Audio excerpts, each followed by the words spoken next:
আপনি ভারী অসভ্য তো। এভাবে কোনো মেয়ের ঘরে বিনা অনুমতিতে ঢুকে পড়া কেমন ধরনের ভদ্রতা শুনি? সামনে দাঁড়িয়ে থাকা কম বয়সী একটা মেয়ের মুখে এমন নেতিবাচক কথা শুনে আরসের গা রিরি করতে লাগে। প্রচণ্ড রাগ হলো তার। এক প্রকার মানুষ আছে যারা কোনো কিছু যাচাই বাছাই না করেই মন্তব্য পোষণ করে। এদেরকে আরসের একদম পছন্দ না। মানুষ মাত্র চিন্তাশীল, অথচ এই শ্রেণীর লোকেরা চিন্তা করতে নারাজ। মেয়েটা পুনরায় ঝাঁজ গলায় বলে ওঠে, একটা মেয়েকে এভাবে আপত্তিকর অবস্থাতে দেখেও আপনি খাম্বার মতো দাঁড়িয়ে আছেন। এত বিবেকহীন কেন আপনি বলুন তো? আপনার কি কোনো লাজ লজ্জা নেই? ঘরে মা বোন নেই? মেয়েটার কণ্ঠ অতিরিক্ত ঝাঁঝালো। নিশ্চয়ই অন্য কারো রাগ তার উপর ছাড়ছে। আরও সেবার মেয়েটার দিকে তাকালো।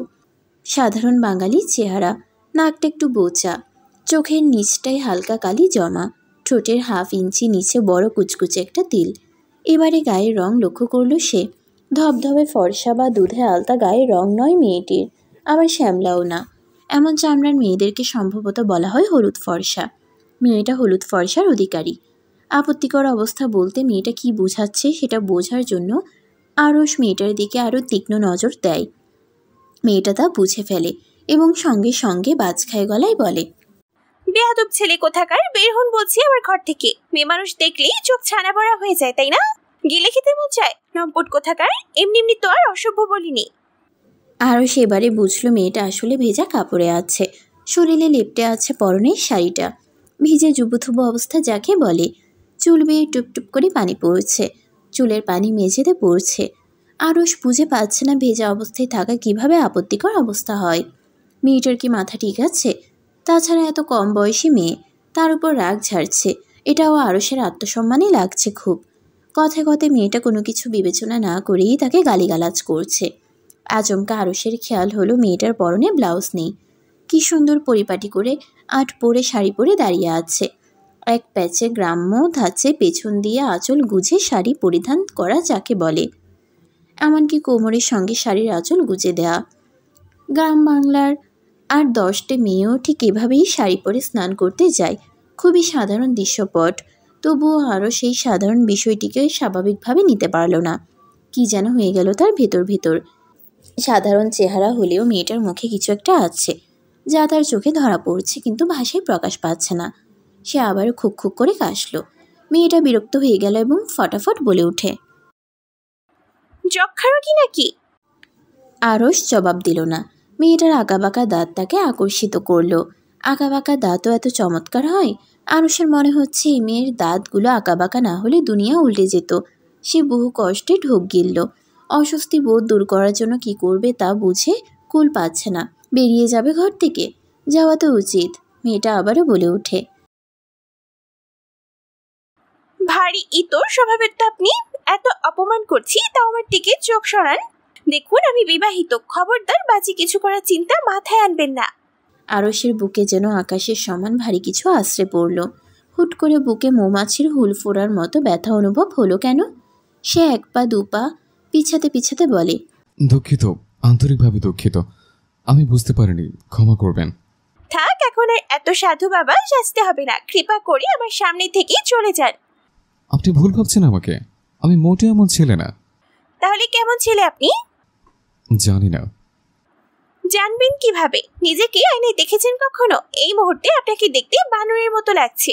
বনে বসবাস করা বানর, বুঝেছেন কি বলছি? না। মানকির মতো লাগছে আপনাকে। বলেই মেয়েটা আঁকাবাঁকা দাঁতে হালকা হাসতেই থেমে যায়, যেন তার হাসা বারং। হাসির আওয়াজে চকিত দৃষ্টিতে আরও সব লজ্জার মাথা খেয়ে মেয়েটার পানে তাকিয়ে থাকে। কেমন হাঁসফাঁস লাগা শুরু হলো তার। সে আর একদণ্ড অপেক্ষা না করে ঘর ছেড়ে উঠান পেরিয়ে মেয়েটার দৃষ্টিসীমার বাইরে চলে গেল। অপরিচিত লম্পট ধরনের ছেলেটা দৌড়ে পালাতেই আমি হাফ ছেড়ে বাঁচলাম। কিছু সময় পর ঘরের মাঝ বরাবর এসে হাঁটু গেড়ে বসে কেঁদে ফেললাম। এতক্ষণ যাবৎ কান্না করা আটকানোর বহু চেষ্টা করছিলাম, কিন্তু চেষ্টাই সফল হলো না। শেষমেশ কান্নারা দলা পাকিয়ে চোখ বেয়ে বেয়ে বর্ষণ হতে লাগলো। গাল ভিজে যাচ্ছি চোখের অশ্রুতে, আর মন পড়ে যাচ্ছি হাহাকারে। ডুকরে ডুকরে কাঁদতে লাগলাম। আজকে আমার জন্য কাল রাত, আজকের রাতের উপর আমার হাসি, কান্নার, সুখ দুঃখ সব পূরণ কিংবা স্বপ্নভঙ্গন নির্ভর করছে। বাবার সিদ্ধান্ত জানার জন্য আমি চাতক পাখির ন্যায় অপেক্ষা করছি। 7 দিন আগে আমার বয়স 18 হলো। হাজারো স্বপ্ন দেখাও রঙের বয়স আমার। মাত্র 18তে পা দিতেই যেন চারপাশের মানুষজনের কাছে আমি বুড়ি হয়ে যাচ্ছি। বিয়ে দেওয়ার বয়স নাকি হয়ে গেছে, কে জানে। 18 বছর বয়স বোধহয় বিবাহের জন্য উত্তম সময়। ছেলেটাকে মিথ্যা বলেছি আমি বিবাহিত নই, কিন্তু বাবা আমার নামের আগেই বিবাহিতা তকমা লাগানোর সর্বস্ব চেষ্টা করছে। আশেপাশে অবস্থা ভালো না জন্য পাশে পাশে চাচি সহ আব্বা ব্যতিব্যস্ত হয়েই গেছেন আমাকে শ্বশুর বাড়ি পাঠানোর জন্য। বিয়ে দেওয়ার পেছনে আরো কারণ হলো রূপ। বাবার চাচি ভাবেন আমি বুঝি খুব রূপবতী। এটা যে তাদের ভুল ধারণা সে সম্পর্কে তারা বিন্দু মাত্র অবগত না। আমি মোটেও সুন্দরী না, খুব সাধারণ একজন মেয়ে। আমার স্বপ্ন ডাক্তার হওয়া, বড় একজন ডাক্তার হয়ে মানুষের সেবা করা আমার জীবনের একমাত্র লক্ষ্য। কিন্তু বাবা আমাকে একদমই বোঝে না। হুট করে আমার মাথায় একটা ভয়ঙ্কর চিন্তা খেলে গেল। ছেলেটা কে? আগে তো কোনোদিন দেখিনি তাকে।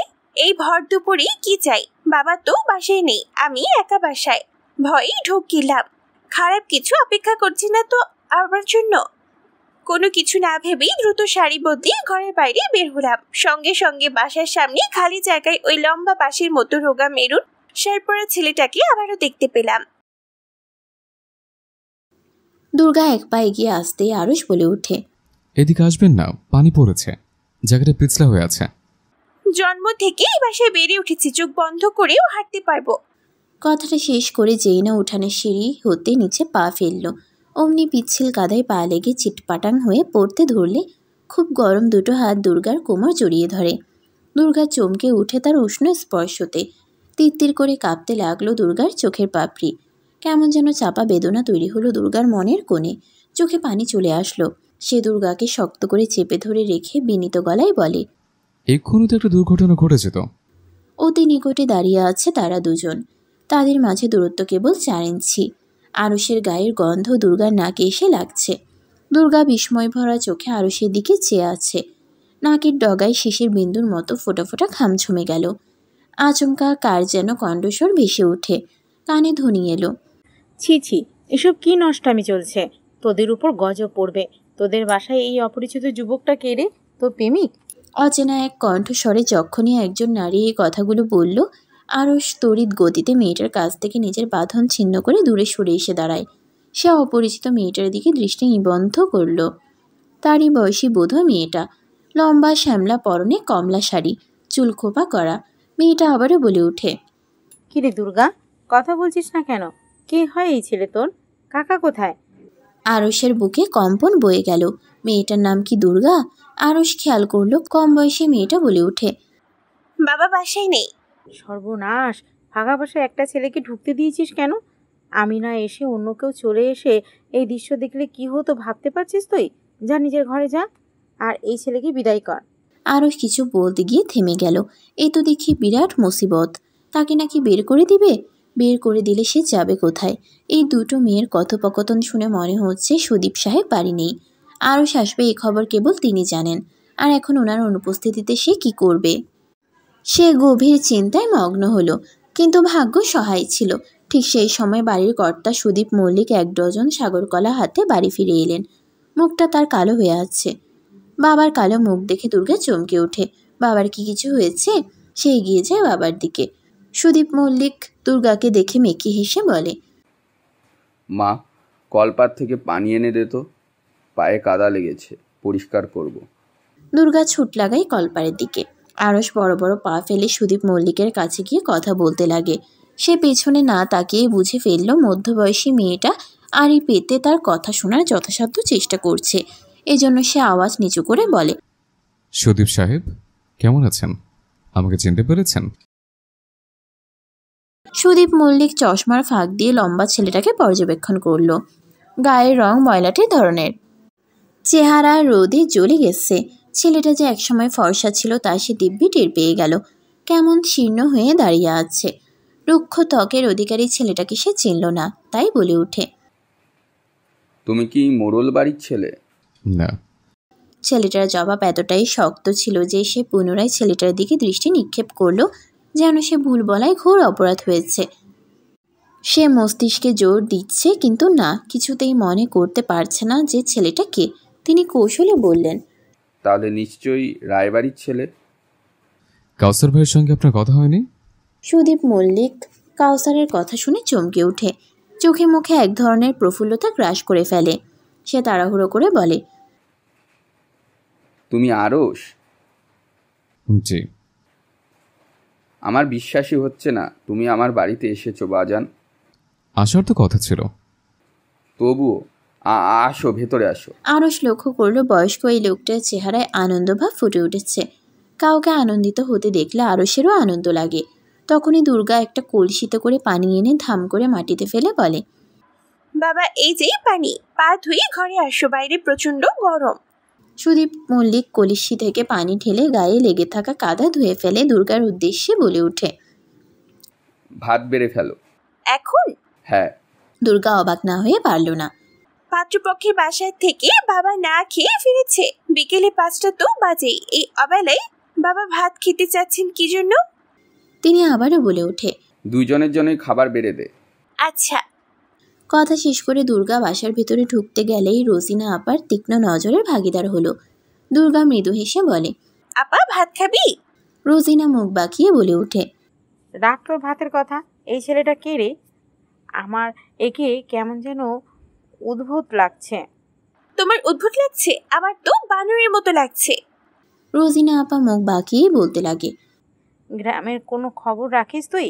কেন, কি হলো আবার? 2 গ্রাম পর রাখাল পাড়ায় পাকিস্তানি বাহিনী ক্যাম্প বানাচ্ছে। 7 দিন পর নাকি 14 জন পাক সেনা টহলে আসবে। বলো কি আপা? 2 গ্রাম মানে আমাদের খুব কাছাকাছি তো। হ্যাঁ রে। এখন কি হবে আপা আমাদের? জানি না রে, শুনলাম আমাদের গ্রাম থেকে নাকি পাকিস্তানি বাহিনীদের সাহায্য করছে। কে? জানি না, শোন তুই সাবধানে থাকবি, ঘর থেকে বেরোবি না একেবারে, বুঝেছিস? তুমিও বের হবে না আপা? আমার চিন্তা করতে হবে না। একটা কথা জানিস? কি? শফিক নাকি যুদ্ধে যাবে। কথাটা খুব ধীর গলায় বলে রোজিনা আপা। দুর্গার চোখ গোল গোল করে অবিশ্বাসী সুরে বলে, আমাদের শফিক ভাই? তো আর কে, এই গ্রামে ওর মতো পাগলাটে আর কেউ আছে? দুর্গা মাথা নেড়ে সম্মতি দিল রোজিনার কথায়। রোজিনাকে দেখে মনে হচ্ছে শফিক যুদ্ধে নাম দিবে শুনে সে খুব খুশি। দুর্গা বলে ওঠে, আপা যুদ্ধ কিভাবে করে? তোর এসব জেনে কি লাভ? শোন, ভুলেও বাসার বাইরে যাবি না, ঘরে থাকবি, অপরিচিত কারো ডাকে সাড়া দিবি না। আচ্ছা। রোজিনা আবারও কি যেন ভাবলো, তারপর বলে ওঠে, জানিস, শফিক বলল মুক্তিযোদ্ধারাও নাকি আসবে আমাদের গ্রামে। দুর্গার চোখ মুখ ঝিলিক মেরে উঠল। মুহূর্তে তার মুখ উজ্জ্বল হয়ে আসে। সে কম্পিত গলায় বলে, মুক্তিযোদ্ধারা আসবে? শুধু কি আসবে নাকি, পাকিস্তানিদের নাস্তানুবুদ করে ছাড়বে, দেখিনিস? খেলা তো মাত্র শুরু রে। দুর্গার ছোট্ট সহজ সরল মনে গেঁথে গেল মুক্তিযোদ্ধা শব্দটা। আচ্ছা, এই শব্দটা এতটা পবিত্র কেন? কেন মুক্তিযোদ্ধাদের কথা ভাবলে তার চোখে পানি চলে আসে? দুর্গার মনের ক্যানভাসে মুক্তিযোদ্ধার ছবি আঁকার চেষ্টা চালালো। তার মনের মুক্তিযোদ্ধার পরনে প্যান্ট শার্ট, মাথায় গামছা বাঁধা, রোদে মুখ হাত পুড়ে গেছে, বেশ লম্বা, রাইফেল হাতে তাড়া করছে দুষ্ট পাকিস্তানিদেরকে। তার ভাবনা সুতো ছিন্ন হলো বাবার ডাকে। বাবা বলে ওঠে, দুর্গা মা, কই হাওয়া হলি? ছেলেটা অপেক্ষা করছে, ভাত নিয়ে আয়।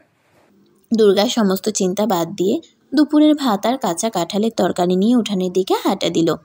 সুদীপ মল্লিক অতিরিক্ত উত্তেজনা নিয়ে আরশকে বলে ওঠে, বাবাজি নাও, 4টে ভাত খেয়ে নাও। আরশের প্রচণ্ড খিদে পেয়েছে। সকালে একটা কলা খেয়েছে, এরপর এখন বেলা ডুবলো বললেই চলে, কিন্তু পেটে একটা দানাও জোটেনি। খাবারের ঘ্রাণ নাকে আসতেই ক্ষুধা মশাই যেন পেটের ভেতর হরতাল শুরু করে দিল। দুর্গা প্লেট এগিয়ে দিতেই সে কোনো দিকে না তাকিয়ে গোগ্রাসে ভাত গিলতে লাগলো। কাঁঠালের তরকারিও যে এত অমৃত হয় তা জানা ছিল না আরশের। দুর্গা ছেলেটাকে এভাবে খেতে দেখে বেশ বিরক্ত হলো। সে বলল, আস্তে ধীরে খান, আপনার ভাত কেউ চুরি করে নিয়ে যাচ্ছে না। বাচ্চা মেয়েটার মুখে এমন কথা শুনে আরশ বেশ লজ্জা পেল, অপমানিত বোধ করলো। এই জন্য খাওয়া ছেড়ে উঠে দাঁড়ালো। সুদীপ মল্লিক দুর্গাকে ধমক দিয়ে বলে, বড়দের সঙ্গে এভাবে কথা বলতে নেই, সম্মান দিয়ে কথা বলবে। দুর্গা বিড়বিড়িয়ে বলে, সম্মান না ছাই। উনি হলো গিয়ে একটা লম্পট ধরনের দুষ্ট লোক। ওনার তো মেয়ে দেখলেই মাথা ঠিক থাকে না। সুদীপ মল্লিক বলে ওঠে। কিছু বললে নাকি?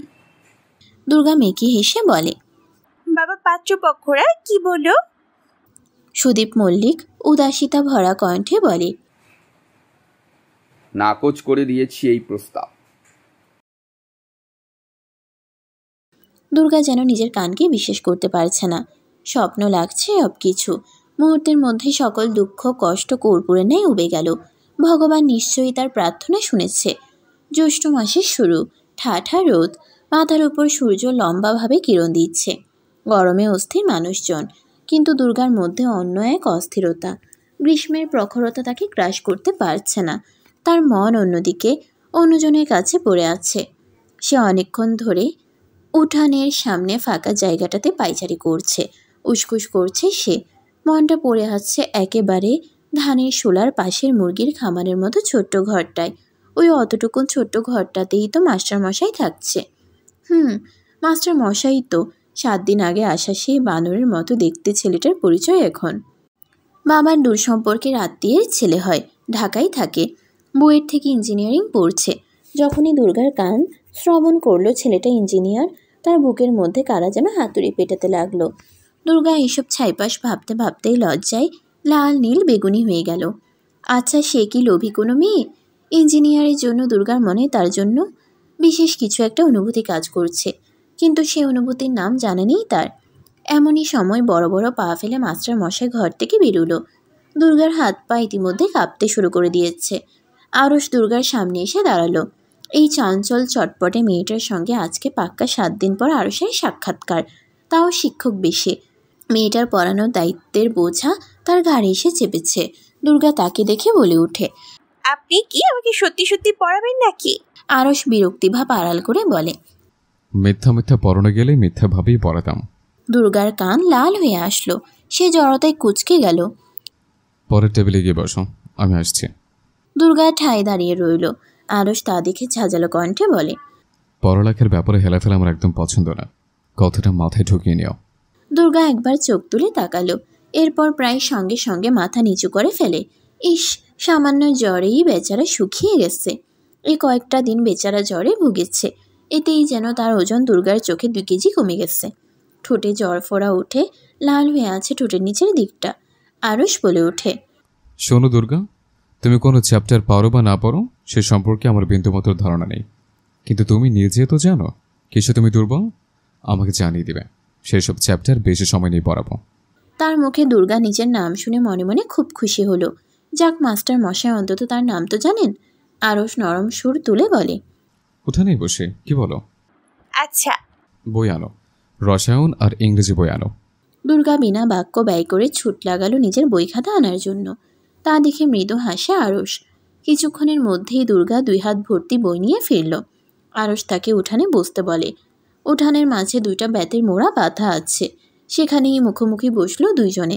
আরশ দুর্গার হাত থেকে বইগুলো নিয়ে নেড়েচেড়ে দেখতে লাগে, আর এদিকে দুর্গা ফাঁকফোকর দিয়ে আরশকে এক প্রকার লুকিয়ে দেখতে লাগলো। যতবার আরশের মুখমণ্ডল দেখছে সে, ততবারই চোখের মনি জলজল করে উঠছে। লুকিয়ে দেখতে গিয়েও ধরাও খেলো দুর্গা। মাস্টার মশাই তার দিকে তাকালেন এবং দুর্গাকে নিজের দিকে তাকিয়ে থাকতে দেখে ভ্রুকুচকে বলে, কিছু বলবে? দুর্গা যেন এই প্রশ্নে পিলে চমকে ওঠে। সে আমতা আমতা করে বলে, আমি অঙ্কতেই বড্ড কাঁচা। আচ্ছা, বুঝলাম। কালকে থেকে অঙ্ক রোজ 1 ঘন্টা করে পড়াবো। গণিত হলো বিজ্ঞানের রানী, বিজ্ঞান গণিত ছাড়া অচল। আমার মনও আপনাকে রাজা বানিয়েছি ইঞ্জিনিয়ার সাহেব, আমিও আপনাকে ছাড়া অচল। শেষ কথা বলতেই দুর্গা আবারও চমকে ওঠে। ছি ছি, কিসব ভাবছে সে। ভাগ্যিস মাস্টার মশাই তার মনের কথাগুলো শুনেনি, শুনলে নিশ্চয়ই তাকে বেহায়া উপাধি দিয়ে দিত। মানুষকে যদি মনের কথা শোনার ক্ষমতা দেওয়া হতো, তবে 2 দণ্ডের মধ্যে বিশ্ব তছনছ হয়ে যেত। রসায়ন বই হাতে নিয়েই আরশ প্রশ্ন করে, বলো তো, বাফার দ্রবণ কাকে বলে? দুর্গা চকিত দৃষ্টিতে তাকালো। এরপর মনে করার চেষ্টা করলো, কিন্তু পাজি দুষ্টু মন সে তো আর পড়ার মধ্যে নেই। দুর্গা বিগত দিনে পড়া সব কিছুই ভুলে গেছে। বাফার ডাফার দ্রবণ ফ্রবণ কি তাও আর মনে নেই তার। আরশ তীক্ষ্ণ দৃষ্টিতে তাকিয়ে রইল উত্তরের আশায়। দুর্গার মুখে যেন কেউ আঠা লাগিয়ে দিয়েছে। মুখ দিয়ে একটা আওয়াজও বের হচ্ছে না। আরশ কিছুটা রাগী গলায় বলে, পারো না? দুর্গা এবারে সরাসরি তার দিকে তাকালো। এতে কিছুটা ঘাবড়ালো আরশ। মেয়েটা এইভাবে চোখে চোখ রাখে কেন? প্রায়ই এমন করে। যখনই এই মেয়েটা তার চোখে চোখ রাখে তখনই আরুষের কেমন যেন অস্থির লাগে। দুর্গা মাথা নেড়ে বলে, হুম, পড়াশোনা করতে ভালো লাগে না? লাগে। তাহলে পড়ো না কেন? দুর্গা এর উত্তর না দিয়ে ফটাফট বলে ওঠে, জানেন, আমি ডাক্তার হতে চাই। গুড। আমাদের গ্রামে আমি আর বিল্লাল কেবল সায়েন্স নিয়েছি, আর টম্পা জবা পারুল ওরা আর্টস নিয়েছে। জনবের তো বিয়ে হয়ে গেছে, তাই কলেজে আসা বাদ দিয়েছে। রঞ্জু মেট্রিক পাস করতে পারেনি। হয়েছে, থামো এবার। তোমার কাছে হিস্ট্রি জানতে চাইনি। দুর্গা ফিক করে হেসে বলে। আরুষ মুগ্ধ না হয়ে পারল না। আঁকা বাঁকা হাসিটার মধ্যে একটা জাদু আছে সম্ভবত, কেবল ঘোর লেগে যায়। সে নিজেকে সংযত করে বলে, বাফার দ্রবণ মানে হলো যে দ্রবণের সামান্য দুর্বল অম্ল বা ক্ষার যোগ করার পরেও দ্রবণের পিএইচ মান অপরিবর্তিত থাকে, তাকে বাফার দ্রবণ বলে, বুঝলে? দুর্গা মাথা ঝাঁকালো, যার অর্থ সে বুঝেছে। আরও সামনের পৃষ্ঠার পড়াগুলো বুঝাতে লাগে। একবারও মনের ভুলেও দুর্গার দিকে তাকালো না। সে বুঝে গেছে এই মেয়েটা সর্বনাশা তার জন্য। জীবন থেকে সর্বনাশীকে দূরে রাখতে হয়। দুর্গা হুট করে প্রশ্ন করে বসে, পিএইচ মানে কি? আরও হতাশ না হয়ে পারল না। আরে যে পিএইচ মানেই জানে না, তাকে বাফার দ্রবণ বুঝিয়ে লাভ কি? সে কটমট করে দুর্গার দিকে তাকিয়ে বলে, পিএইচ কি তা জানো না? ভুলে গেছি। নিজের নাম মনে আছে? বাবার নাম মনে আছে? দুর্গা অবাক হয়ে বলে, থাকবে না কেন? ভাত করার কথা ভুলে যাও? ভাত খাওয়ার কথা কেউ ভুলে নাকি? আরুষ বইটা নিচে ধাম করে ফেলে বলে, তাহলে পিএইচ কাকে বলে সেটা কেন ভুলে গেলে? কি জানি, কিন্তু রেডিওতে বলা প্রতিটা কথা আমার মনে থাকে। বঙ্গবন্ধুর ভাষণের প্রতিটা লাইন মুখস্থ। শুনবেন? না। আচ্ছা, আপনাকে কি বলে ডাকবো? আরুষ হকচকিয়ে গেল। এই মেয়েটা এমন উদ্ভট কেন? পড়তে এসেছ পড়ো, তা না দুনিয়ার কথার ঝুলি নিয়ে বসবে। সে অল্প কথাই বলে, ভাই বলে ডাকবে। অসম্ভব। অসম্ভব কেন? দুর্গা নিজেও পুনরায় পিলে চমকে উঠে নিঃশ্বাস ভারী হতে লাগে। কি বলবে উত্তরে? সে নিজেই তো উত্তর জানে না, কেবল এতটুকুই বুঝে, লম্বা করে এই রোগা পাতলা ছেলেটা আর যাই হোক ভাই ডাকা যাবে না। ভাইয়া হলেও কথা ছিল। ভাই আর ভাইয়ার মধ্যে পার্থক্য আছে। ভাই বলে যাকে ডাকা হয় তার সঙ্গে ভাই বোনের এক পবিত্র সম্পর্ক থাকে। সবাইকে ভাই বলে ডাকা যায় না। ভাই একটা আপন শব্দ। আচ্ছা, শব্দ আবার আপন হয়? তখনই মেন গেটের বাহির থেকে দুর্গা শুনতে পেল রোজিনা আপা তার নাম ধরে ডাকছে। সে এক মুহূর্ত অপেক্ষা না করে আপার কাছে দৌড়ে গেল। আরও সেই কয়েকদিনে রোজিনাকে ভালো মতন চিনে গেছে। রোজিনা মেয়েটা যে বাচাল প্রকৃতির তাও বুঝে গেছে। এটাও বুঝে গেছে এই রোজিনা নামক মেয়েটা দুর্গাকে কোনো কারণে খুব স্নেহ করে। 2 বাড়ি পরেই এই মেয়ের বাড়ি। আরও উঠে দাঁড়ালো। আজকে আর দুর্গাকে পড়াবে না। মেয়েটা অভদ্রতা করেছে। কিভাবে তার প্রশ্নের জবাব না দিয়ে পড়া রেখে উঠে গেল? গল্প করতে দৌড়ে গেল। আরশ তার শিক্ষক হয়, কিন্তু সম্মান দেখালো না। সে ফোঁস করে একটা লম্বা শ্বাস ফেলে নিজের ঘরে ফিরে আসে। আকারে খুবই ছোট ঘরটা, তবুও একাকিত্ব আছে এই ঘরে। এই ঘর থেকে সহজে দুর্গার রুম দেখা যায় না। একটা চৌকি ছাড়া আসবাবপত্র বলতে আর কিছুই নেই। তবে বিশাল বড় একটা জানালা আছে।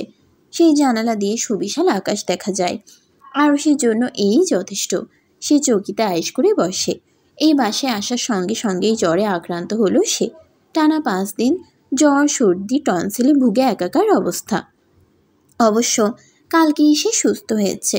তবুও আজ আর গতকাল মিলিয়ে পাক্কা 2 দিন খুব করে বিশ্রাম নিয়েছে সে। নিজের সুটকেস থেকে একটা বই বের করলো, ইংরেজি সাহিত্যের বই। এমনি হাতে ধরে বসে রইল সে, পড়ছে না। দুর্গা মেয়েটা এখনও তার আসল পরিচয় জানে না। সে নিজেই সুদীপ মল্লিককে মানা করে দিয়েছে জানাতে। এই জন্য মেয়েটা তার নামটাও জানে না। দুর্গাকে সত্যি সত্যি কিছু না জানানোর জন্য সুদীপ মল্লিকের জন্য তার সম্মানটা বেড়ে গেল। লোকটা খুব সাদাসিধে, গ্রামের সহজ সরল গৃহস্থ পরিবারের কর্তা সে। এ বাড়ির কর্তা গিন্নি নাকি দুর্গার 2 বছর বয়সেই টাইফয়েডে মারা গেছে। তখনই মাগরিবের আজান পড়ল। আরশ নামাজ পড়ার জন্য উঠে দাঁড়ালো। অজু করতে কলপারে যেতে হবে তাকে। সাবধানে অজু করতে হবে তাকে। দুর্গার চোখে না পড়লেই হলো। মেয়েটা বড্ড দুষ্টু, ছটপটে স্বভাবের। কাকে কি বলে দিবে কে জানে। তার চেয়ে দুর্গার থেকে সত্য আড়াল করে রাখাই ভালো। রোজিনা আর দুর্গা এখনও গল্প করছে। রোজিনা ভাষণ দেওয়ার মতো ভঙ্গি করে বলে, জানিস শফিক পাগলটা কি করেছে? কি করেছি শফিক ভাই? পাগলটা মাটি খুঁড়ছে। সে কি, কেন? পাক বাহিনীদের ওই গর্তে ফেলে নাকি পিটাবে। দেখ কাণ্ড। দুর্গা কি যেন একটা ভেবে বলে। আপা তুমি শফিক ভাইকে খুব ভালোবাসো তাই না? রোজিনা লজ্জায় জানু হয়ে গেল এবং বলে, যা, ওই পাগলকে ভালোবাসবো কোন দুঃখে? আপা ভালোবাসা কাকে বলে? তোর ভালোবাসা কাকে বলে তা জেনে লাভ কি? সেদিন যুদ্ধ সম্পর্কেও কিছু বললে না, আজকে ভালোবাসা সম্পর্কেও কিছু বলছো না। তোর এসবের কাজ নেই। তাহলে আমার কাজটা কোথায়? দেখ, ভালোবাসা যুদ্ধ দুটোই একই, জানিস? এইসব নিয়ে ভাবি না। ভালো কথা, ওই ছেলেটা তোদের বাড়িতেই থাকবে এখন থেকে। হ্যাঁ। সে কি বোবা? কথা বলতে দেখলাম না একদিনও। দুর্গা ফিক করে হেসে ফেলে এবং বলে, বোবা না গো, বিজ্ঞানের মানুষ, জ্ঞানী কথা বলে সব সময়। জানো উনি ইঞ্জিনিয়ার, তাও আবার ঢাকায় থাকে। বাপরে। আচ্ছা যাই রে, তুই খেয়ে দিয়ে ঘুমিয়ে যাস। দুর্গা মাথা নাড়ালো। আপা যেতে এসে উঠানে এলো। মাস্টার মশাই নেই, নিজের ঘরে চলে গেছে। সে বই খাতা নিয়ে নিজের ঘরে চলে গেল। রাতে খাওয়ার সময় আর মাস্টার মশাইয়ের সঙ্গে দেখা হয়নি। দুর্গা রাতে খেয়ে বাতি নিভিয়ে ঘুমিয়ে পড়ে। নিশুতি রাত, চারিদিকে ঝিঝি পোকার শব্দ, সারা গ্রাম ঘুমিয়ে আছে। ঘুম নেই কেবল 4 জন যুবকের। 4 জনের পরনেই প্যান্ট শার্ট। তারা বিড়ালের মতো বিনা শব্দ করে এগুচ্ছে। তাদের নিঃশ্বাসের শব্দও পাওয়া যাচ্ছে না। খানিক সময়ের ব্যবধানে রাখালপাড়ার আকাশ পাতাল জমিন বিকট শব্দে কেঁপে ওঠে। নিশাচর পাখিগুলো কলরব শুরু করে। বিকট শব্দে জেগে যায় ঘুমন্ত পাখি। 2টো কাক আকাশে উড়াউড়ি করে কা কা ধ্বনি তুলছে। রাখালপাড়ার আকাশে ধোঁয়া উড়ছে। গ্রামবাসী এখনো ঠাউর করতে পারেনি কি ঘটে গেল। কেউ টের পাওয়ার আগে সেই 4 জোড়া পা প্রস্থান করে। তাদের মধ্যে একজন বলে ওঠে, জয় বাংলা। তাকে অনুসরণ করে বাকিরাও বলে, জয় বাংলা। মাস্টার মশাই জানেন রাখালপাড়ায় গ্রেনেড হামলা হয়েছে। আরও সকালে যখন দুর্গাকে পড়াতে এলো তখন দুর্গা তাকে এই তথ্য দিল। আরও সবাক হওয়ার ভঙ্গি করে। তাই নাকি? জি তাই, আমাদের গ্রামে মুক্তিযোদ্ধা এসে গেছে বলে একগাল হাসল সে। আরও সে হাসির দিকে মুগ্ধ হয়ে চেয়ে থাকে। দুর্গা বলে ওঠে, রোজিনা আপা জানালো মধ্যরাতে নাকি গ্রেনেড হামলা হয় পাকিস্তানি ক্যাম্পে। ওদের ক্যাম্প চলে ছাড়খাড়। আজকে সকালেই ঘাঁটি ছেড়েছে, পাক সেনা গ্রাম ত্যাগ করেছে। দুর্গার চোখ মুখে আনন্দের ছাপ। আরশ তা দেখে মুচকি হেসে বলে, তাহলে তো খুবই ভালো, আমরা এখনো নিরাপদ। জানেন 5 মিনিট পর পর টানা 5 বার বিকট শব্দ হয়েছিল, কিন্তু আমি আওয়াজ পাইনি। আমার খুব ঘুম ঘন, বাজ পড়লেও ঘুম ভাঙে না। আরশ প্রকুচকে তাকালো। তার স্পষ্ট মনে আছে গ্রেনেড হামলা একটাই করা হয়েছিল। সে নিজেই পাক সেনার ক্যাম্প গ্রেনেড দিয়ে উড়ালো। একবারে বিকট শব্দ হলো, অথচ দুর্গা বলে কিনা 5 মিনিট পরপর 5 বার শব্দ হয়েছিল। কি আজব কারবার। দুর্গা প্রফুল্ল মনে বলে, ইস, মুক্তিযোদ্ধাদের যদি একবার দেখতে পেতাম, পা ছুঁয়ে সালাম করতাম। তোমার সামনে বসে আছে। বলতে গিয়েও থেমে যায় আরশ। প্রসঙ্গ পাল্টে বলে, পড়তে বসো, আজকে ক্যালকুলাস পড়াবো, খাতা বের করো। দুর্গা মাথা চুলকায়। সে অঙ্কে বড্ড কাঁচা। মাস্টার মশাইয়ের কাছে লজ্জা পেতে চায় না সে। সে তড়িঘড়ি করে বলে, আচ্ছা মাস্টার মশাই, আপনার নাম কি? আমার কোনো নাম নেই। মাস্টার মশাই তার নিজের নাম দুর্গাকে বলছে জন্য সে কিছুটা কষ্ট পেল। কেন যে উনি নিজের নাম বলে না কে জানে। পড়াতে গিয়ে আচমকা দুর্গার নরম হাতের সঙ্গে আরশের হাত লেগে যায়। আরশ কেঁপে ওঠে নিজের অজান্তেই। দুর্গার দিকে দৃষ্টি নিবদ্ধ করল সে। মেয়েটা অন্যমনস্ক হয়ে আছে। সে বলে ওঠে, কি ভাবছো এত? দুর্গা আনমনে বলে ওঠে, মুক্তিযোদ্ধাদের কথা ভাবছি। আচ্ছা মাস্টার মশাই, মুক্তিযোদ্ধারা দেখতে কেমন? জানি না। যুদ্ধ কিভাবে করে? জানি না, একটু পরে মন দাও। আমি তো আমার মন আপনার কি দিয়েছি, এখন পড়ায় কিভাবে দিব? আমার কি দুটো মন নাকি? আরশ উঠানে বসে আকাশের দিকে তাকালো। ঝড়ো হাওয়া বইছে। দুর্গার হাতের স্পর্শ পাওয়ার পর থেকে মনটা কেমন বিষিয়ে গেছে। 25 বছর বয়সে এই প্রথম কোনো মেয়েকে দেখে তার অন্তর কেঁপে উঠেছে। কোষের প্রতিটা নিউক্লিয়াসে ভালো লাগার আবেশ পৌঁছে গেছে। কিন্তু হায় আফসোস, সে নারী তার জন্য নিষিদ্ধ। আরশ মাথা নিচু করে দুর্গাকে একমনে পড়াতে লাগে। তখনই বৃষ্টির ঝমঝম শব্দ কানে আসে। মুহূর্তে উঠানেও বৃষ্টির ঝাপটা গায়ে এসে লাগতে লাগলো। আরশ পড়ল, আজকে এটুকুই, কালকে আবারও পড়াবো। দুর্গা বই খাতা গুছাতে লাগে। আরুষ তাকে পাশ কাটিয়ে নিজের রুমে এসে বসে।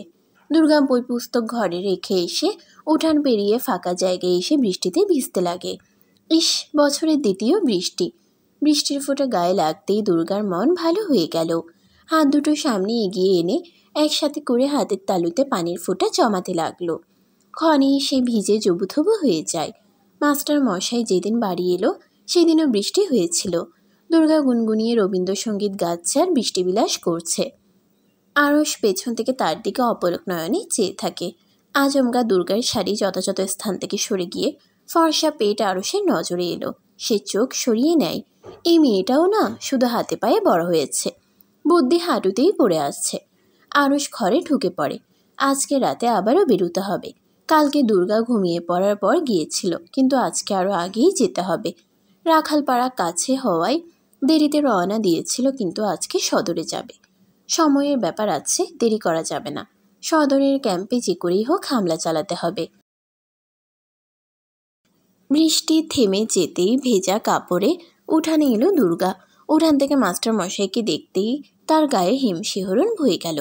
সে কঠিন এক সিদ্ধান্ত নিয়েছে, মাস্টার মশাইকে প্রেমপত্র লিখবে। দুর্গা চটজলদি নিজের ঘরে গিয়ে খাতা বের করলো। এই ভেজা কাপড়েই নিজের মনের অব্যক্ত কথাগুলো লেখায় প্রকাশ করবে। দুর্গা অনেকটা সময় নিয়ে খাতায় লেখালেখি করলো, কিন্তু এই চিঠি দেবে কিভাবে? সুদীপ মল্লিক খালি গায়ে বসে আছেন। সকালের দিকে বৃষ্টি হলেও সন্ধ্যার পরপর থেকে প্রচণ্ড গরম পড়েছে, ভ্যাপসা গরম যাকে বলে। খালি গায়ে উঠানে বসে আছেন তিনি। দুর্গা ভাত রান্না করছে। আরস নিজের ঘর থেকে বের হয়ে উঠানে গেল। তাকে দেখে সুদীপ মল্লিক একগাল হেসে বলে, মন আছো বাবা? ভালো, আপনি? আমিও ভালো, কিন্তু এইবার যা গরম পড়েছে সহ্যের বাইরে। আমার মনে হয় এইবার সবচেয়ে বেশি গরম পড়ল। আরস কিছু বলল না। উনি বলতে লাগলেন, তোমার কথা মতে দুর্গাকে তোমার সত্য পরিচয় বলিনি। ও জানে তুমি আমার দূর সম্পর্কের ভাগনা। ও, ভালো করেছেন। মেয়েটা আমার সহজ সরল, কেউ কিছু জিজ্ঞেস করলে কখনই মিথ্যা বলে না। ও। আরস এতক্ষণ চুপচাপ বসে থাকলেও এবার মুখ খুলল। সে বলে ওঠে, আজকে আমাকে রাতে বাইরে যেতে হবে, কাজ আছে। সুদীপ মল্লিকের চোখ উজ্জ্বল হয়ে ওঠে। তিনি বলে, কালকে তোমরাই গ্রেনেড হামলা করেছিলে তাই না? জি। সাব্বাস, বাঘের বাচ্চা তোমরা। আরস স্মিত হাসল। উত্তরে নীরব রইল। দুর্গা গরম গরম ভাত আর কাঁঠালের বিচি ভর্তা উঠানে পরিবেশন করল। আরস হাত ধুয়ে খেতে বসল। সে এর আগে বহুবার কাঁঠালের বিচির ভর্তা খেয়েছে, কিন্তু দুর্গার হাতের ভর্তাটা অসাধারণ। খাওয়ার পর্ব চুকিয়ে ঘরে ফিরল আরস। ঝিঝি পোকা এখনও ডাকা শুরু করেনি আজকে। রাত আরেকটু বাড়তেই চাদর গায়ে বেরিয়ে যায় সে। সোজা হাঁটা ধরল মেঠো পথ বেয়ে লাল মসজিদের দিকে। এখানে সবাই একত্র হবে। সে পৌঁছে দেখে কাউসার ভাই ইতিমধ্যে টর্চ হাতে দাঁড়িয়ে আছেন। তাকে দেখে সালাম দিল আরস। তিনি বলে ওঠে, সারা গ্রামে হইচই উঠে গেছে। জানে। সালা পাকিস্তানিগুলো ভয়ে পালাইছে। একটা গ্রেনেডের ধোঁয়া সহ্য করতে পারে না, আবার বাঙালিদের সঙ্গে লড়তে আসছে। আরস কিছু বলল না, বরাবরের মতো চুপ থাকে। আজকে সদরে যাবে। সেখানে বিশাল ক্যাম্প বানানো হয়েছে। পুরো ক্যাম্প শেষ করতে 3টার মতো গ্রেনেড লাগবে। আরস ছাড়া কেউ গ্রেনেড হামলা করতে পারে না। সাব্বির রাইফেল চালাতে পারে ভালো, কিন্তু গ্রেনেড ছুঁড়ে মারতে পারে না। তার নাকি ভয় লাগে। যা করার আরসকেই করতে হবে। পরপর 3টা গ্রেনেড মারা খুবই দুষ্কর কাজ। ধরা পড়লেই শেষ। মনোবল শক্ত রেখে চুপচাপ দাঁড়িয়ে রইল।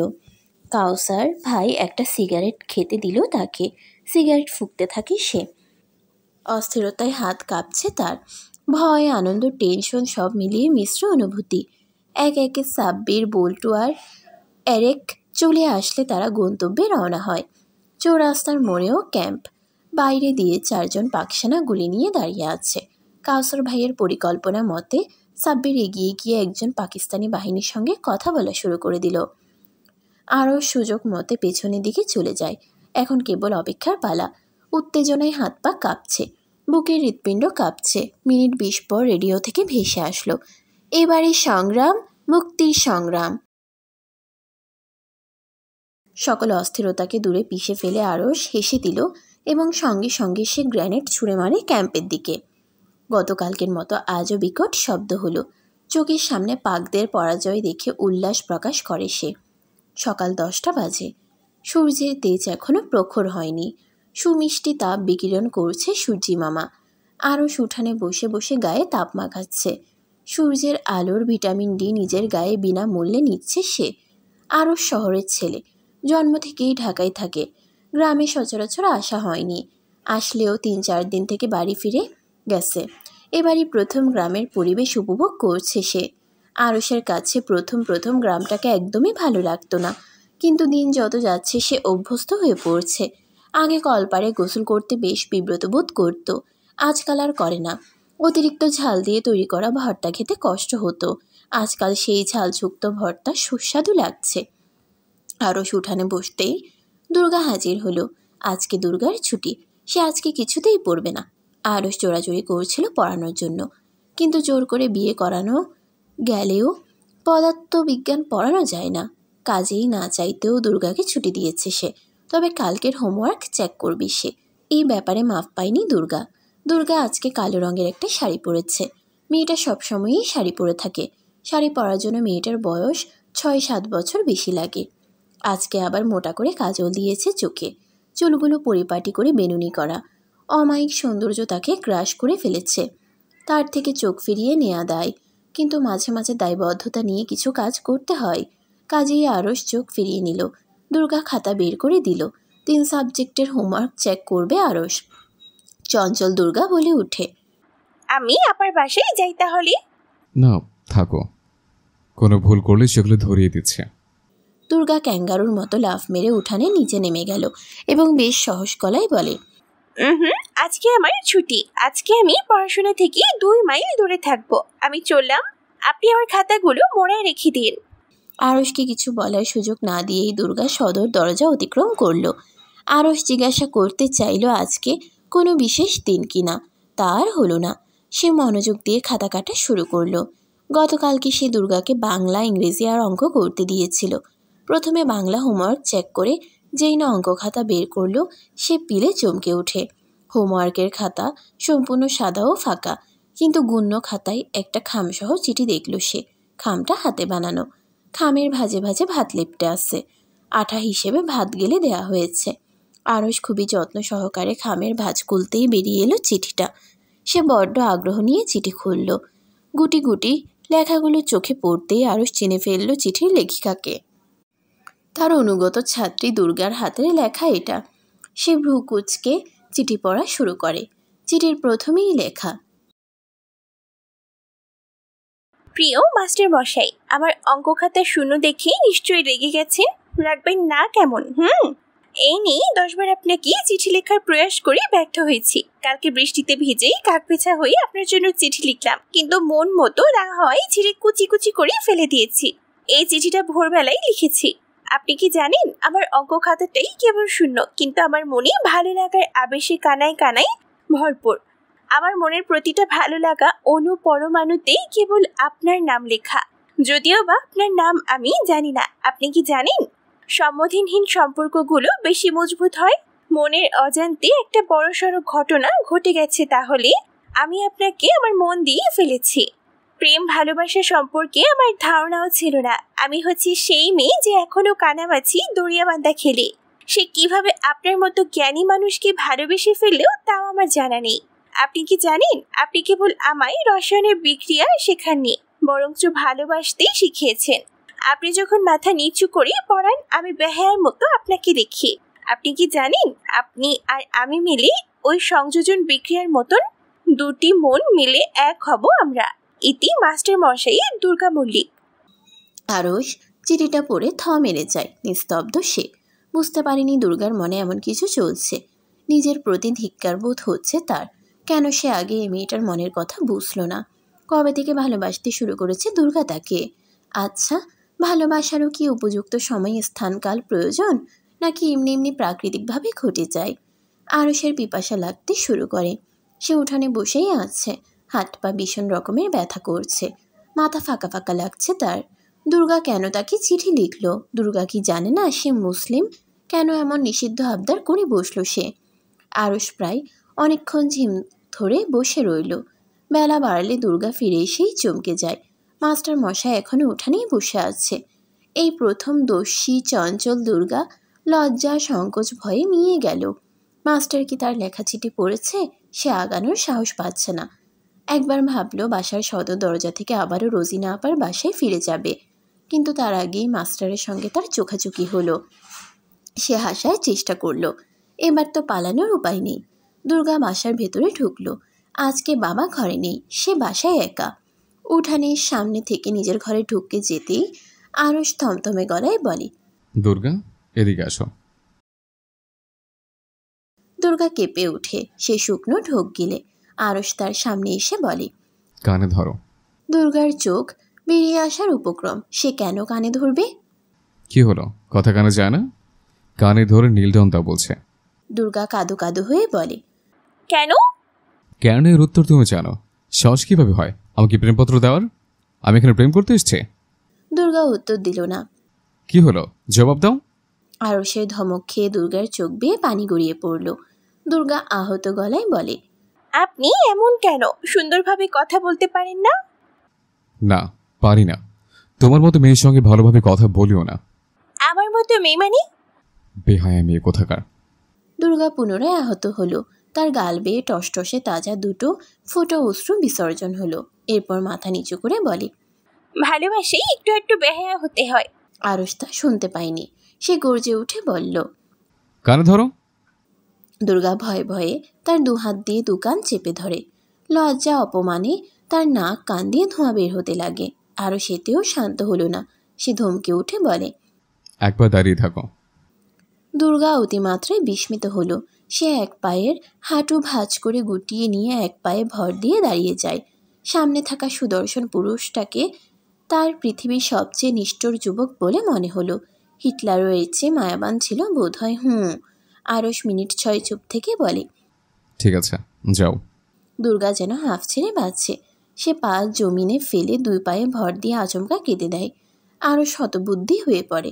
দুর্গা কান্না করতে করতে বলে, আজকে আমার জন্মদিন, আর আপনি এভাবে আমাকে অপদস্থ করলেন। দুর্গার কান্না মাখা চেহারা দেখে আরশ ঘাবড়ে যায়। সে কি বলবে বুঝে পাচ্ছে না। নিশ্চুপ রইল। দুর্গা এবারে শব্দ করে কান্না করে বলে, ভালোবাসি বলে সাজা দিলেন মাস্টার মশাই। দুর্গার প্রশ্নে অন্তর কেঁপে ওঠে আরশের। সে দুর্গাকে উপেক্ষা করে কলপারে চলে গেল।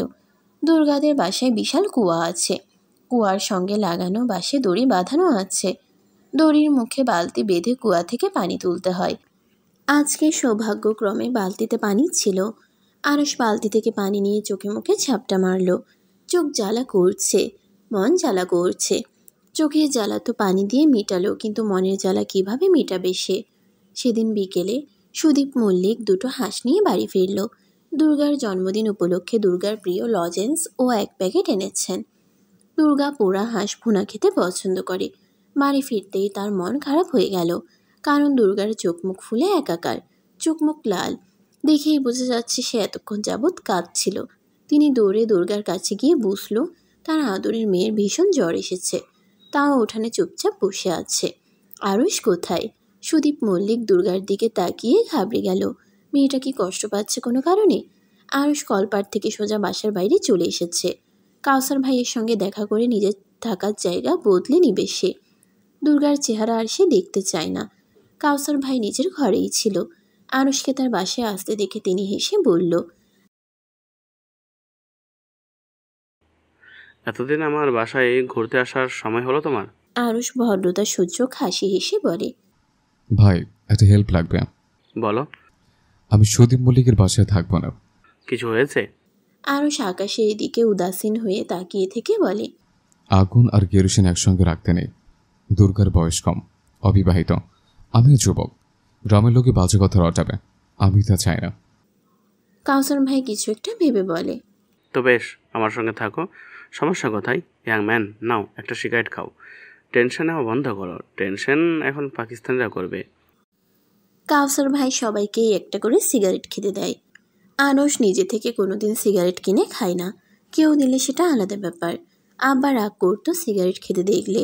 আব্বার কথা ভাবতেই তার মন হো হো করে কেঁদে ওঠে। সে তাৎক্ষণিক নিজেকে সামলে নেয়। কাঁদবে না সে। বরং শক্ত হয়ে প্রতিশোধ নিবে। নিজের দেশের সহজ সরল মানুষদের সঙ্গে হওয়া অবিচারের প্রতিশোধ তো তাকে নিতেই হবে। কাঁদলে চলবে কি? কান্না তো দুর্বলতার অলংকার। বাঙালি দুর্বল নয়, বরং সাহসী জাতি, লড়াকু সৈনিক তারা। কাউসার ভাই বলে ওঠে, একটা জরুরি কথা আছে। কি? এই গ্রামের কয়েকটা ছেলে যুদ্ধ করতে চায়, ওদের ট্রেনিং দিতে হবে। দিবেন? দিব বলা কি এতই সহজ? অনেক কিছু লাগবে, একটা নিরিবিলি জায়গাও দরকার। সুদীপ মল্লিক চিন্তিত হয়ে দুর্গার মাথার কাছে একটা মোড়ায় বসে আছেন। মেয়েটা জ্বরে কাঁপছে, ঠোঁট দুটো থেকে থেকে একটু করে কাঁপছে, মুখটা মলিন হয়ে আছে। বড়ই আহ্লাদী মেয়ে তার। মা মরা মেয়েকে সুদীপ মল্লিক কোনোদিন বকেনি। হাজারো দুষ্টুমি করেও বাবার কাছে এক বিন্দু বকা খায়নি দুর্গা। মেয়ে অবশ্য পড়ালেখায় ভালো, কাজেই স্কুলের শিক্ষকও দুর্গাকে স্নেহ করে। জন্ম থেকে দুর্গা এই গ্রামেই বেড়ে উঠেছে। গ্রামের প্রতিটা মানুষ দুর্গার আপনজন, সবার সঙ্গে দুর্গার খাতির। জেলের বউ থেকে শুরু করে ল্যাংড়া মামা, লেজ ফিতা বিক্রি করা লোকটাও দুর্গাকে চেনে। 18 বছর বয়সী মেয়েটাকে এর আগে কোনোদিন কাঁদতে দেখেনি সুদীপ মল্লিক। সবসময় হাসি খুশি থাকে তার মাটা। জন্মদিনের দিন যে দুর্গা কেঁদেছে এটা ভাবতে তার বাবার বুকটা হু হু করে ওঠে। তিনি দুর্গার কপালে জলপট্টি দিয়ে দিচ্ছেন। লজেন্সগুলো বিছানায় পড়ে আছে। অন্য সময় হলে দুর্গা লজেন্স খেয়ে ঠোঁট লাল করে খিলখিল করে হেসে রোজিনার বাসায় চলে যেত। মেয়ে অসুস্থ হলে সুদীপ মল্লিকের ভালো লাগে না। দুর্গা ঘুমাচ্ছে, রাত হয়ে আসছে, আরসের কোনো সারা শব্দও নেই। ছেলেটা যে ঘরে নেই তা ইতিমধ্যে বুঝে গেছেন সুদীপ মল্লিক। কোথায় গেল ছেলেটা? আরসের দায়িত্ব সুদীপ মল্লিককে কাউসার দিয়েছে। আরস তার বাসায় থাকতে আসার আগে কাউসার বারবার করে বলেছে নিজের ছেলের মতো যত্নে রাখবেন। দেশের জন্য লড়াই করছে ছেলেটা। সে ছেলে এখনও বাড়ি ফেরেনি, কোথায় আছে সে জানে না। রাতে খেলো কিনা কে জানে। তার কপালে চিন্তার ভাঁজ গাঢ় হলো। তখনই দুর্গা উঠে বসে মৃদু গলায় ডাকে, বাবা। সুদীপ মল্লিক মেয়ের কণ্ঠ শুনে নড়ে চড়ে উঠে। দুর্গা উঠে বসেছে, চোখগুলো লাল হলেও তাকে দেখে বোঝা যাচ্ছে না যে সে দুঃখী। অনুভূতি গোপন করে রেখেছে বাবার কাছ থেকে। সুদীপ মল্লিক বলল, এখন কেমন লাগছে তোমার মা? ভালো। ভাত খাবি? হ্যাঁ, ক্ষুধা পেয়েছি, চল খেয়ে নেই। চল। বাবা মেয়ে উঠানে এসে বসল। মন ভোলানো মাতাল হাওয়া বইছে। গা জুড়িয়ে গেল দুর্গার, ক্লান্তি ভাব ঘুচে গেল তার। সুদীপ মল্লিক একটা থালায় ভাত আর আলু ভর্তা নিয়ে বলে ওঠে, ওই ভাবলাম তোর জন্মদিন, পোড়া হাঁস ভুনা আর গরম গরম ভাত খাবো। থাক বাবা, আজকে না, খাওয়ার রুচি নেই। জ্বর এলে রুচি থাকে না। দেখি কালকে তোর জন্য সদর থেকে ওষুধ কিনে আনবো। দুর্গা আতকে উঠে বলে, না বাবা, তুমি সদরে যাবে না ভুলেও। ওদিকে পাকসেনা টহল দেয়, আমার জ্বর সেরে গেছে। সুদীপ মল্লিক স্মিত হাসলেন। মেয়ে মিথ্যা বলে বাবাকে ভোলাচ্ছে যেন সদরে না যায়। সে দুর্গার পাশে বসলেন এবং ভাত মাখাতে মাখাতে বলল, আচ্ছা, যাব না। এরপর দুর্গাকে খাইয়ে দিতে লাগলেন। দুর্গাও সাবলীলভাবে খাচ্ছে। সাধারণত দুর্গার বয়সী মেয়েদের সঙ্গে বাবাদের একটা অদৃশ্য দূরত্ব এসে যায়, কিন্তু দুর্গার বেলায় তা ব্যতিক্রম। সে বাবা ভক্ত মেয়ে। সুদীপ মল্লিক দুর্গাকে প্রশ্ন করেন, তোর মাস্টার মশাই কই রে? দুর্গা থমকে গেল। চোখগুলো এলোমেলো হয়ে খুঁজতে লাগলো লম্বা যুবকটাকে, কিন্তু তার জায়গাটা ফাঁকা। দুর্গা জানে না মাস্টার মশাই কোথায়, কিন্তু কলপাড় থেকে সে সোজা বাসার বাইরে বেরিয়ে গিয়েছিল। যাওয়ার আগে তাদের দুজনের মধ্যে একবার চোখাচোখি হয়েছিল। দুর্গার চোখে ছিল আকুলতা আর ওনার চোখে ছিল আগুন ঝলসানো রাগ। সে ফোঁস করে দম ছেড়ে বলে, জানি না বাবা। তুই খেয়ে শুয়ে পড়, আমি ছেলেটাকে খুঁজে যাচ্ছি। দুর্গা ডাগর ডাগর চোখে বাবার দিকে তাকিয়ে থেকে বলে, লজেন্স কই আমার? এতক্ষণে সুদীপ মল্লিকের মুখে হাসি রেখে ফুটে ওঠে। সে আনন্দিত হয়ে বলে, তোর ঘরে আছে। দুর্গা মুচকি হেসে উঠে দাঁড়ালো। বাবার গোমরা মুখ তার একদমই পছন্দ না। সে নিজের ঘরে এসে বসল। বাবা চাদর গায়ে বাইরে বের হলেন। দুর্গা লজেন্সগুলো নেড়েচেড়ে রেখে দিল। খাওয়ার ইচ্ছা নেই তার। লজেন্স পাশে রেখেও সে তা না খেয়ে কীভাবে বসে আছে। অন্যদিন হলে একটার পর একটা লজেন্সের প্যাকেট খুলে খেয়ে ফেলতো। আরস কাউসার ভাইয়ের সঙ্গে রাতের ভাত খেয়ে বাইরে বের হয়েছে, হাতে সিগারেট। দুজনের মধ্যে টুকটাক কথা হচ্ছে। গ্রামের ছেলেদের কিভাবে ট্রেনিং দেয়া যায় সেটা নিয়ে কাউসার ভাই বেশ বিচলিত। আরস বলে ওঠে, দিবেন? আপনাদের চন্দনপুর গ্রামে হিন্দু মুসলমান একসঙ্গে থাকেন? হ্যাঁ, সবাই মিলেমিশে থাকি আমরা। বুঝলি, এই গ্রাম হলো আমার দ্বিতীয় মা। আপনাদের সবার মাঝে অনেক মিল, তাই না? হ্যাঁ, গ্রামের সবাই নিজের আত্মীয়র মতো মনে হয়। তারা পর, সবাই আপন, সবাই আমার ভাই বোন। দুর্গাকেও নিজের বোন ভাবেন?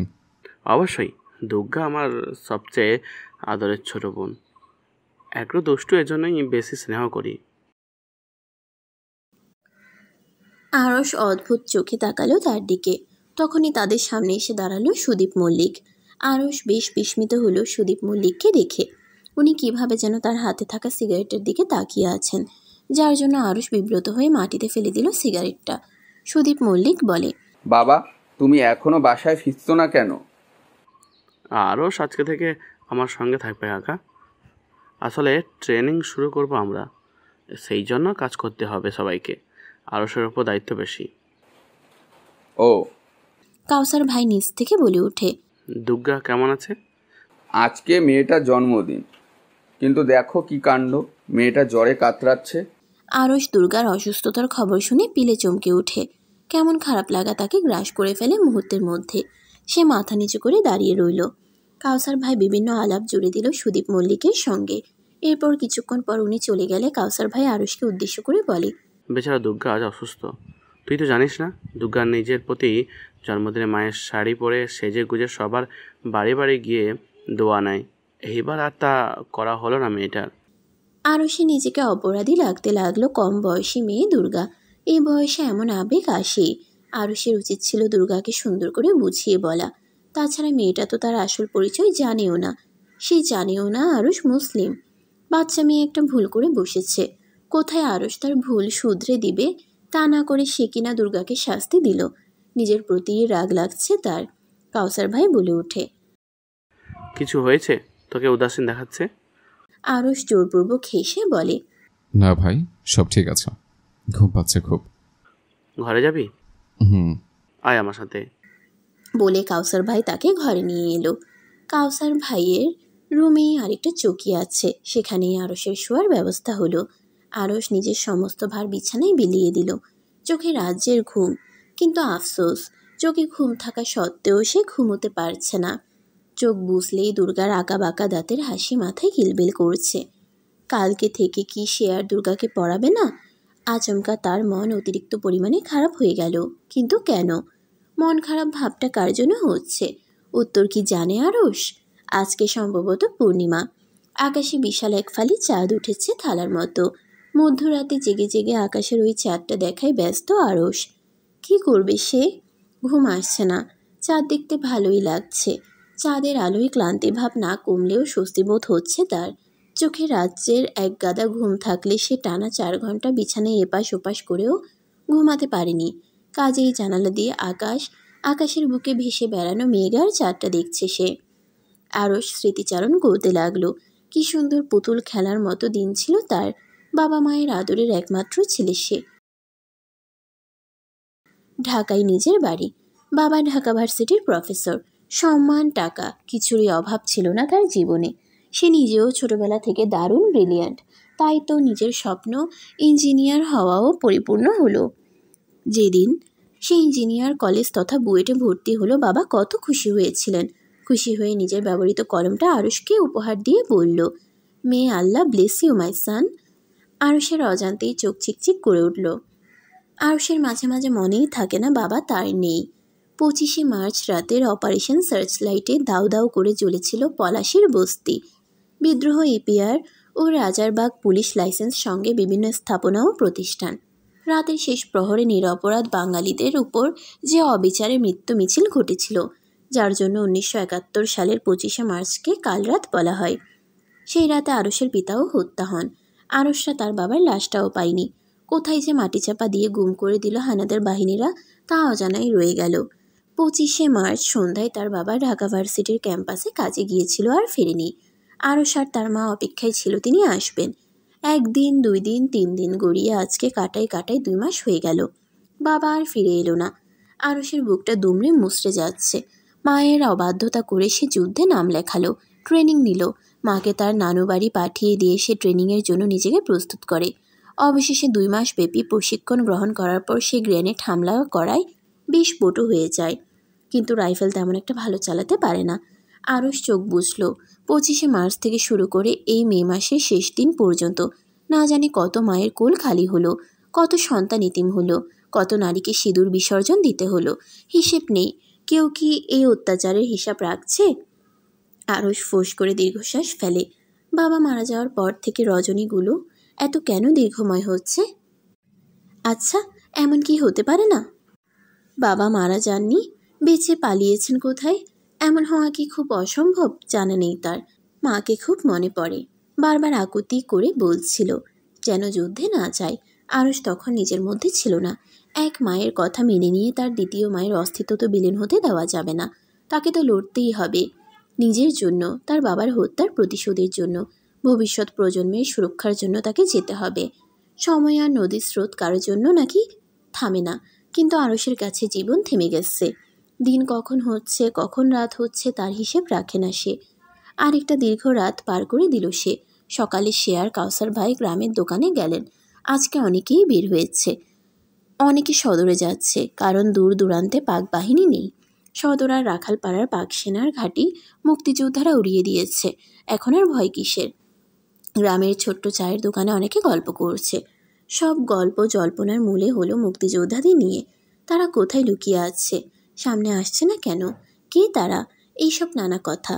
আরশ চা খেতে খেতে গ্রামের মানুষদের কথা শুনছে। আজকে নাকি অনেকে হাট বসাবে। কাউসার উল্লাসের সঙ্গে আরশের কানে ফিসফিস করে বলে, এরা কিন্তু তোকে নিয়েই কথা বলছে। আরশ কিছু বলল না। তার দৃষ্টি আটকে গেল হেলে দুলে হাঁটতে থাকা কমলা শাড়ি পরা দুর্গার দিকে। দুর্গা এদিকে কি করছে? দুর্গা দোকানের সামনে এসে বলে, চাচা চিনি দাও তো 1 কেজি। দুর্গা আরশকে দেখেও না দেখার ভান ধরল। আরশ যে তার পাশে দাঁড়ানো সে যেন তা দেখতেই পেল না। দুর্গার এহেন কাণ্ডে আরশ হতবুদ্ধি হয়ে পড়ে। চিনির ঠোঙ্গা হাতে নিয়ে ঘুরে দাঁড়াতে আরশ তার সামনে এসে দাঁড়ালো। দুর্গা ভ্রুকুচকে তাকালো। আরশের নিজের উপর রাগ হতে লাগে। কি দরকার ছিল দুর্গার সামনে এসে দাঁড়ানোর? কেমন আছে দুর্গা? দুর্গা কিছু না বলে অন্যদিকে ফিরে তাকালো। আরশ উত্তরের আশায় রইল, কিন্তু দুর্গা কিছু বলল না। সে হতাশ না হলেও কিছুটা বিব্রত বোধ করে। দুর্গা তাকে উপেক্ষা করে বড় বড় পায়ে বাড়ি ফিরে যেতে লাগলো। কাউসার ভাই সবটা দেখে প্রশ্ন করে, তোমার দুর্গার সাথে ঝগড়া লেগেছে নাকি? না তো। মনে হলো দুর্গা তোমার উপর অভিমান করেছে। আরশ আঁতকে উঠে। সে কি, দুর্গা তার উপর অভিমান কেন করবে? অভিমান করার জন্য একটা অধিকার লাগে। আরশ সে অধিকার দুর্গাকে দেয়নি, আর কখনো দিবেও না। সে চায়ের কাপ রেখে হাঁটা ধরল। আজকে গ্রাম ঘুরবে সে। দুর্গার গ্রাম ঘুরে দেখবে। চন্দনপুর আকারে খুব ছোট্ট এক গ্রাম। 20টা বাড়ি মিলে এই গ্রাম। গ্রামের পাশ ঘেঁষে নদী চলে গেছে। সদরে যাওয়ার রাস্তা হলো এই নদী পথে নৌকা করে যাওয়া। নদীর ঘাট সোজা সদরের চৌরাস্তায় মিলেছে। এছাড়াও একটা পুকুর আছে। স্বচ্ছ সেই পুকুরের পানি। ছোট ছোট মাটির ঘর। ঘরের উপরটা টিনের চালা দেয়া প্রায় প্রতিটা বাড়িতে। গাছগাছালিতে ভরপুর গ্রামটা। চারিদিক সবুজ আর সবুজের সমাহার। গ্রামের শুরুতেই বিশাল এক বট গাছ। এই বট গাছে নাকি পেতনি আছে। এইসব আজগুবি কথা তাকে দুর্গা শুনিয়েছে। আরশ দুর্গাকে রিলেটিভিটির সূত্র বোঝাচ্ছিল। অমনি দুর্গা বলে ওঠে, জানেন মাস্টারমশাই, আমাদের গ্রামের বটতলায় পেতনি থাকে। রোজিনা আপা দেখেছে, রাত করে পেতনিটা সুন্দরী মেয়েদের ধরে। আরশ বিরক্তিভাব দেখিয়ে বলেছিল, তুমি তো সুন্দর না, কাজেই তুমি গেলে কিছু হবে না। এবার বলো, ইকুয়াল টু কি? দুর্গা উত্তর দিতে পারছিল না। আরশ চমকে উঠে। আঁকা বাঁকা দাঁতের মেয়েটার কথা তার ক্ষণে ক্ষণে কেন মনে পড়ছে। 4 দিন কেটে গেছে। গ্রামের পরিবেশ স্বাভাবিক। সবাই আগের মতো বের হচ্ছে। দোকানে আসর পেতে আড্ডা দেয়। আরশও সে আসরে উপস্থিত থাকে। বিভিন্ন জ্ঞানী কথা বলে নিজের একটা ব্যক্তিত্ব এই 4 দিনে সে তৈরি করে ফেলেছে। আজকে সকাল থেকে ঝিরিঝিরি বৃষ্টি হচ্ছে জন্য বাইরে বের হয়নি। কাউসার ভাই ঘরে নেই। আরশ একা আছে। উনি ট্রেনিং করানোর জন্য জায়গা খুঁজতে বের হয়েছে শফিককে নিয়ে। সাব্বির আর এরিক এই গ্রামে থাকছে না, কাজেই তাদের সঙ্গে তেমন দেখা হয় না। আরশের প্রচণ্ড চায়ের পিপাসা পেয়েছে। এমন বৃষ্টি মুখর দিনে চা ছাড়া চলে? কিন্তু বানিয়ে দিবে কে? খড়ির চুলায় চা বানানো সম্ভব না তার জন্য। দুর্গা থাকলে একটা কথা ছিল, চায়ের সঙ্গে পেঁয়াজও বানিয়ে আনতো নিশ্চয়ই। আজকে সকাল থেকে দুর্গার কথা মনে পড়ছে।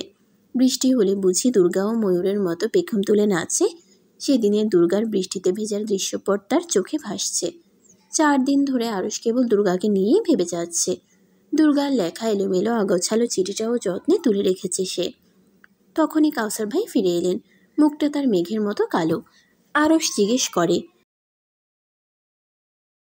ভাই, কিছু হয়েছে? সর্বনাশ হয়েছে আরস। কি হয়েছে? সদর থেকে 4টা মেয়েকে পাক বাহিনী তুলে নিয়ে গেছে। সে কি? হ্যাঁ রে, খুব চিন্তায় আছি। সদর থেকে আমাদের গ্রামে আসা খুব সহজ। কিন্তু রাস্তা বোধহয় ওরা চেনে না। চেনে না, কিন্তু চিনিয়ে দেওয়ার লোক আছে। মানে হলো এই গ্রামে 2-1টা বেইমানও আছে। কুদ্দুসকে চিনিস? শান্তি কমিটিতে নিজের নাম লিখেছে। সালার জবান ছিঁড়ে ফেলতে মন চাচ্ছে। কেমন হারামখোর বেটা, নিজের মায়ের সঙ্গে বেইমানি। এরা হচ্ছে জারজ। ভাই, আপনি উত্তেজিত হয়ে পড়েছেন। এক কাজ করি, কুদ্দুসকে ধরে আনি। ও বাসায় নেই। আরস, তুই একটা কাজ কর, ওর বাসার সামনে গিয়ে পাহারা দে। যেই না আসবে বেটার চুটি ধরে চেপে ধরে আমার কাছে আনবে। আচ্ছা। অগত্যা আরুষ বের হয়ে কুদ্দুসের বাড়ির সামনে গিয়ে দাঁড়ালো।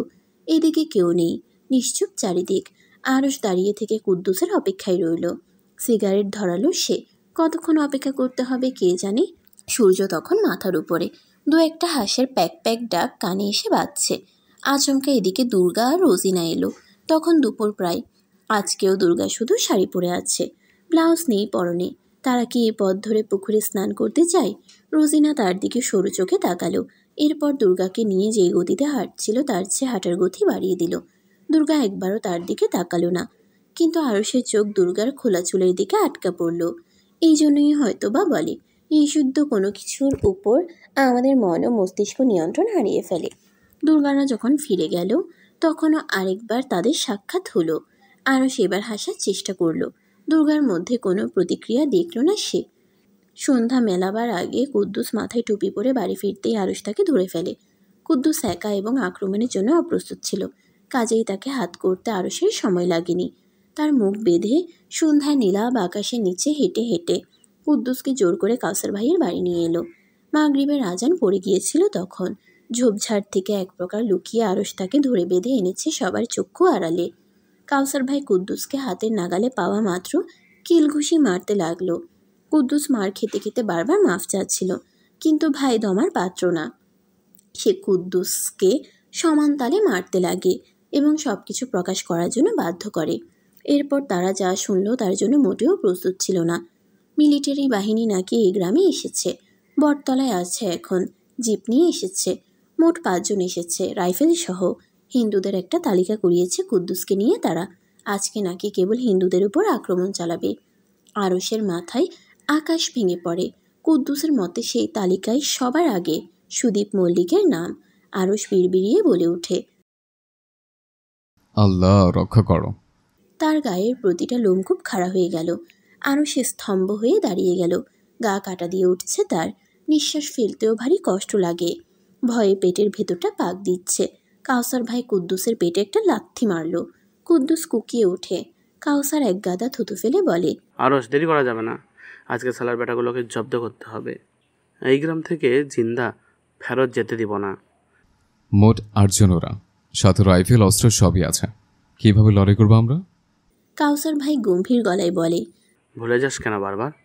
আমাদের যা কিছু আছে তা নিয়েই যুদ্ধে ঝাঁপে পড়তে হবে। অস্ত্র না থাকলেও যুদ্ধে লড়াই করতে হবে। আরুষের চোখে মুখে বিষণ্ণতা গ্রাস করে ফেলেছে। কাউসার ভাই বলল, তুই যদি ভয় পাস তাহলে থাক, আমি একাই যাব।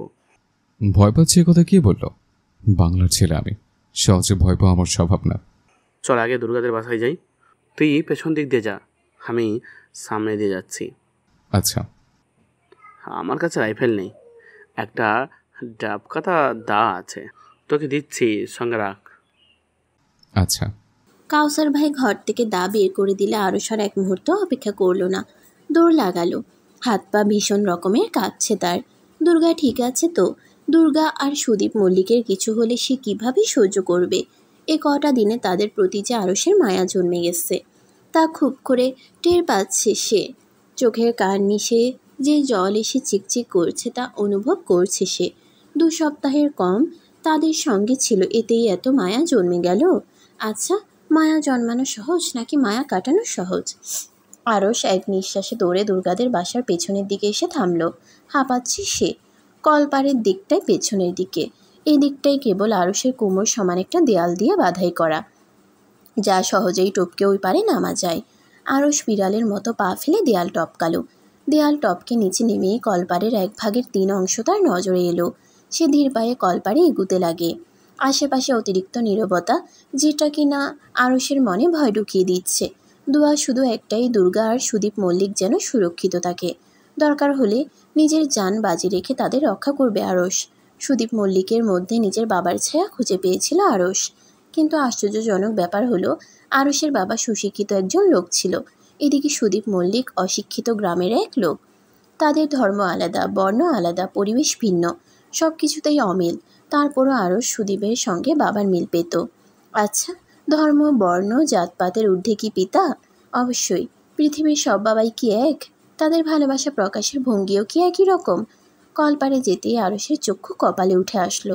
দুর্গা গুটিসুটি মেরে দাঁড়িয়ে আছে। আরস আস্তে করে ডাক দেয়, দুর্গা। দুর্গা ভয়ার্ত চোখে আশেপাশে তাকিয়ে নিয়ে জোরে বলে ওঠে, কে? আরস তার সামনে এসে দাঁড়ালো এবং ফিসফিস করে বলে, আস্তে কথা বলো। দুর্গা মাস্টার মশাইকে দেখে যেন জানে প্রাণ ফিরে পেল। সে হড়বড় করে বলে ওঠে, বাসায় মিলিটারি বাহিনী এসেছে। বাবা আমাকে একদিকে লুকিয়ে রেখে দরজা আটকে দিয়েছে। আপনি আমার বাবাকে বাঁচেন মাস্টার মশাই। বলে আহাজরি করে কান্না ধরলো এবং তাকে জড়িয়ে ধরে। আরস আশেপাশে তাকিয়ে আস্তে করে বলে, ওরা কতজন? অনেকজন মাস্টার মশাই, দোহাই লাগে আমার বাবাকে বাঁচান। তখনই বাসার ভেতর থেকে 2বার গুলির শব্দ হলো। গুলির শব্দে কাকেরাও কা কা করে ওঠে। গাছে বসে থাকা পাখিগুলো কিচিরমিচির করে ডানা ঝাপটাতে লাগে। দুর্গার শরীর অবশ হয়ে আসলো। সে বাবা বলে চিৎকার করতে গেলে আরস তার মুখ চেপে ধরে। দুর্গার চোখ ভিজে ওঠে।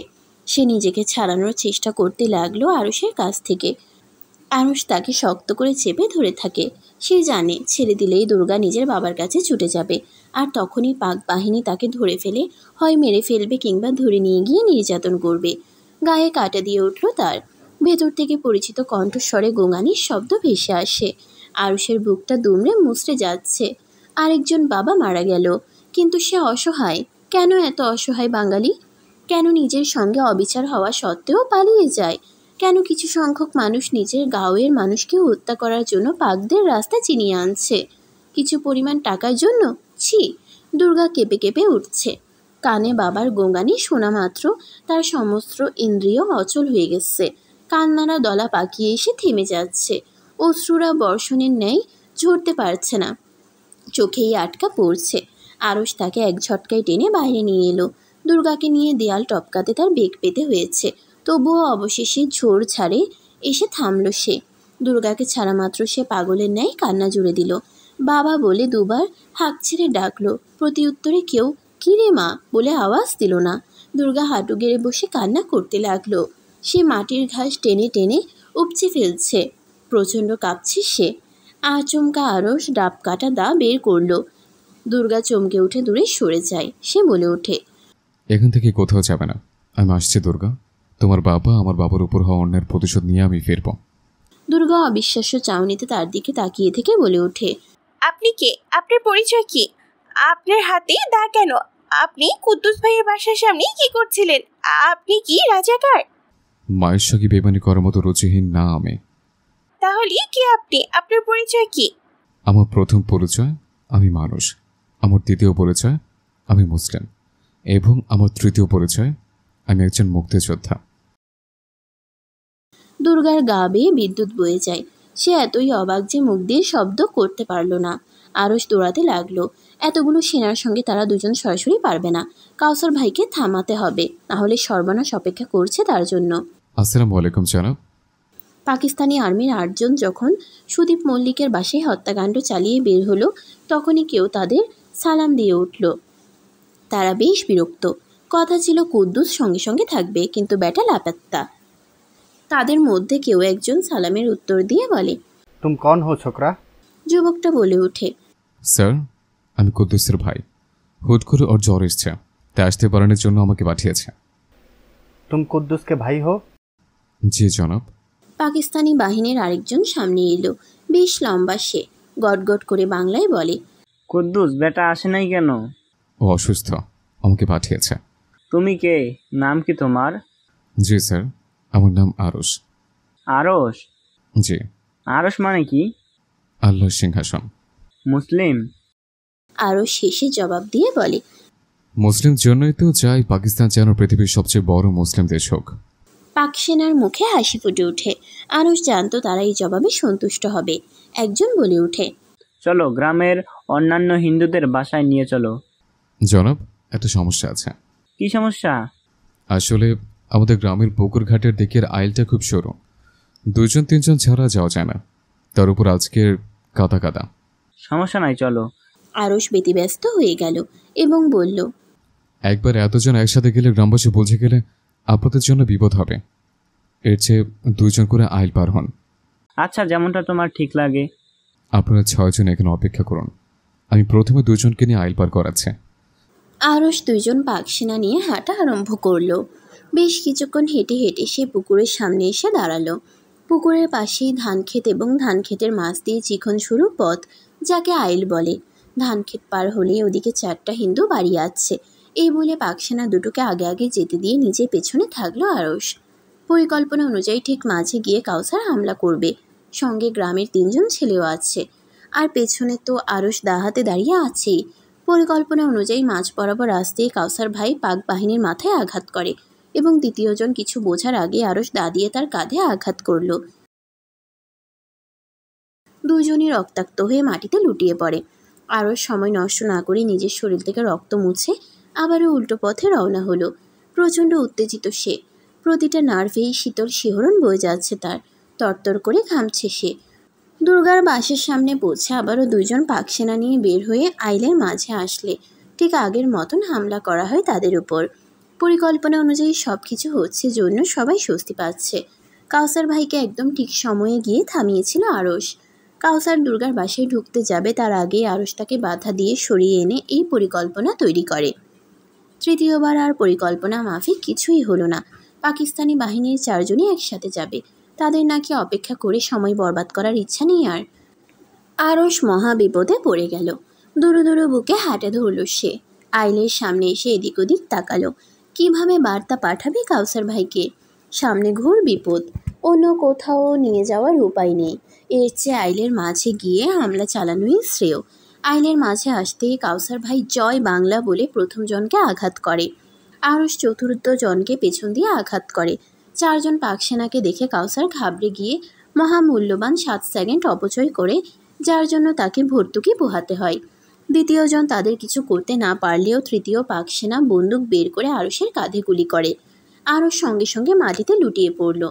বাকি 3 জন গ্রামের ছেলের মধ্যে একজন শফিক ছিল। সে সুযোগ বুঝে পেছন থেকে তৃতীয় সেনা ও দ্বিতীয় সেনার মাথায় বাঁশ দিয়ে আঘাত করে। এভাবেই বাংলার ছেলেরা নিজেদের জীবন হুমকির মুখে ফেলে নিজের গ্রামের সরল মানুষগুলোকে দানবদের হাত থেকে রক্ষা করে। গুলির আঘাতে প্রচণ্ড জ্বর আসে আরশের। 3 দিন সে প্রায় অজ্ঞান থাকে। যখন জ্ঞান ফিরল তার, সে কাউসার ভাইয়ের বাসায় ছিল। আরশ উঠে দাঁড়ায়। গুলির আঘাতের ক্ষতস্থান ব্যথায় টনটন করে ওঠে। সে সমস্ত ব্যথা উপেক্ষা করে ছুটে যায় দুর্গার বাসায়। সুদীপ মল্লিকের বাড়ি শূন্যতায় খা খা করছে। বুক শুকিয়ে যায় আরশের। দুর্গা কোথায়? আশেপাশে চোখ ফুলাতেই দেখল উঠানে পা ছড়িয়ে বসে আছে দুর্গা। আরশ সামনে গিয়ে ডাক দেয়, দুর্গা। দুর্গার মধ্যে কোনো ভাবান্তর হলো না। সে যেমনভাবে চুপ ছিল সেভাবেই চুপ আছে। আরশ জানে সুদীপ মল্লিক আর নেই, কিন্তু বিশ্বাস হয় না তার। মৃত্যু কি আসলেই এত সহজ? সে পুনরায় ডাকে, দুর্গা। আপনি সুস্থ হয়েছেন? হ্যাঁ, তুমি কেমন আছো দুর্গা? দুর্গা সে জবাব না দিয়ে বলে ওঠে, আমাকে বিয়ে করবেন মাস্টার মশাই? আরশ সাতকে উঠে বলে, এসব কি বলছো তুমি? তুমি জানো না আমি অমুসলিম? আমরা সবসময় ভুল মানুষটাকেই কেন ভালোবাসি মাস্টার মশাই? দুর্গা, ঠিক আছে তুমি? দুর্গা উত্তর না দিয়ে এক ধ্যানে আকাশের দিকে তাকিয়ে থাকে। তার পরনে কালো শাড়ি, চুল এলোমেলো হয়ে মুখের চারিপাশে ছড়িয়ে আছে। দুর্গাকে ঠিক যেন কালিমার মতো লাগছে। শুধু কপালে লাল টিপটার অভাব বুঝি। আরশ চমকে উঠে। 3 দিনেই মেয়েটা এমন বদলে কেন গেল? এ কোন দুর্গা? কোথায় হারিয়ে গেল দুষ্টু চঞ্চল দুর্গা? এই দুর্গা এমন লোহার মতো শক্ত কেন? এরপর এরপর আরও 1 মাস কেটে যায়। গ্রামের সবাই জেনে যায় আরশ আর কাউসার মুক্তিযোদ্ধা। আবার অনেকে গ্রামে ছেড়ে আরও গহীন গ্রামে পালিয়ে যায়। রোজিনার পরিবারও গ্রাম ছাড়ল। তাদের ইচ্ছা আছে বর্ডার অতিক্রম করে ভারতে চলে যাওয়ার। রোজিনা চলে যাওয়ার আগে দুর্গার হাত ধরে বলে, তুইও চল দুর্গা আমাদের সঙ্গে। দুর্গা মূর্তির মতো দাঁড়িয়ে থেকে বলে, বাবা, শেষ স্মৃতি ছেড়ে কোথাও যাব না আমি। এ বাসায় থেকে কি করবি একলা? জানি না, তুমি আমার চিন্তা করো না, আমি ভালোই থাকবো। রোজিনা দুর্গার কপালে চুমু খেলো।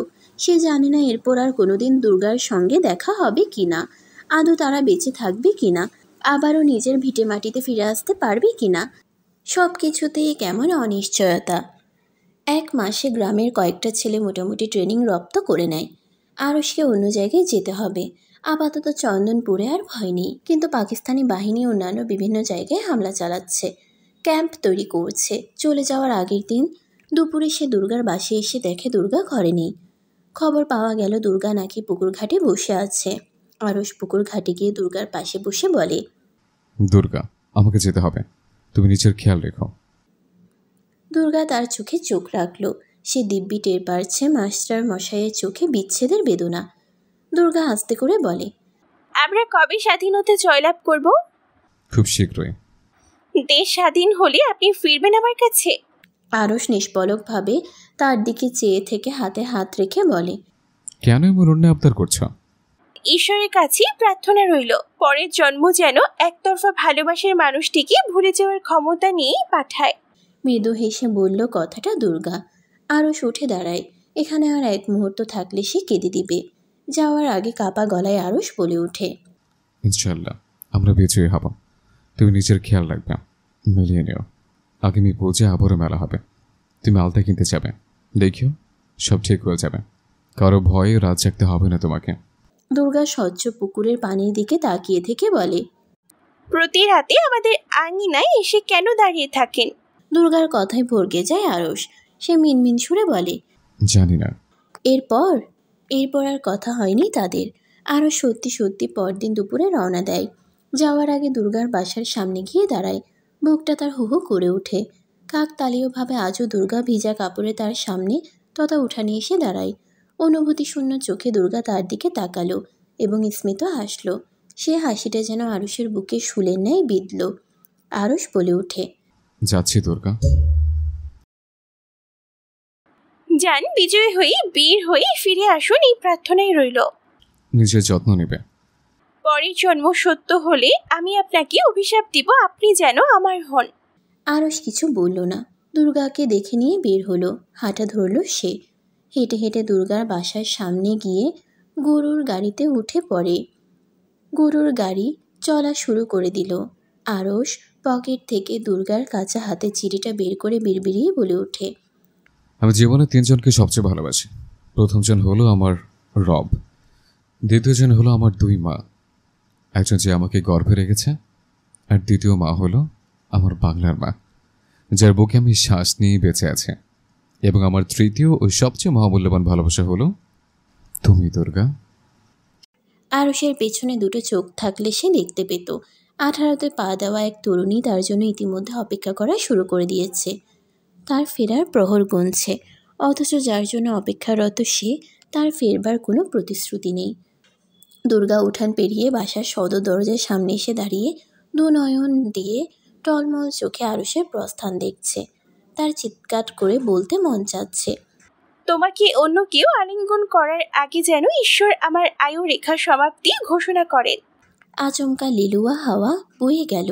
2 দিন ধরে প্রচণ্ড গরম। আরশ দুর্গার চোখের সীমানার বাইরে চলে গেলে সে ঘরে ফিরে আসে এবং চমকে যায়। কি আশ্চর্য, মাস্টার মশাইয়ের নাম জানা হলো না তো। পরক্ষণে সে মনে মনে বলে ওঠে, থাক না একটা নামহীন সম্পর্ক। আজকে দুর্গার মাথার উপর 2টো শালিক পাখি কিচিরমিচির করে গান গেয়ে উড়াউড়ি করছে। আচ্ছা, আদৌ কোনো একদিন এই ভয়ঙ্কর দুঃস্বপ্নটি শেষ হবে? দুর্গা কি আবারও সাদা ও লাল পাড়ের শাড়ি পরে আরতি হাতে পূজায় যেতে পারবে কোনো দিন? রোজিনা আপা কি আবারও ফিরে আসবেন? আবার আগের মতন তাকে গ্রামের খবর দিতে দৌড়ে আসবেন আপা কোনো একদিন? আচ্ছা, কোনো একদিন কি মাস্টার মশাই এসে তার সিঁথিতে সিঁদুর দিবে? আদৌ কি বাংলাদেশ স্বাধীন হবে কোনো একদিন? আবারও কি বৃষ্টি নামলে গ্রামের মেয়েরা ভিজতে বের হবে কোনো একদিন? আদৌ কি বাংলার প্রতিটা ঘরে ঘরে জয় বাংলা ধ্বনি উচ্চারিত হবে? কবে শেষ হবে এই কোনো একদিনের অপেক্ষা? কবে অবসান ঘটবে দুর্গার এই মরণ যন্ত্রণার ন্যায় অপেক্ষার?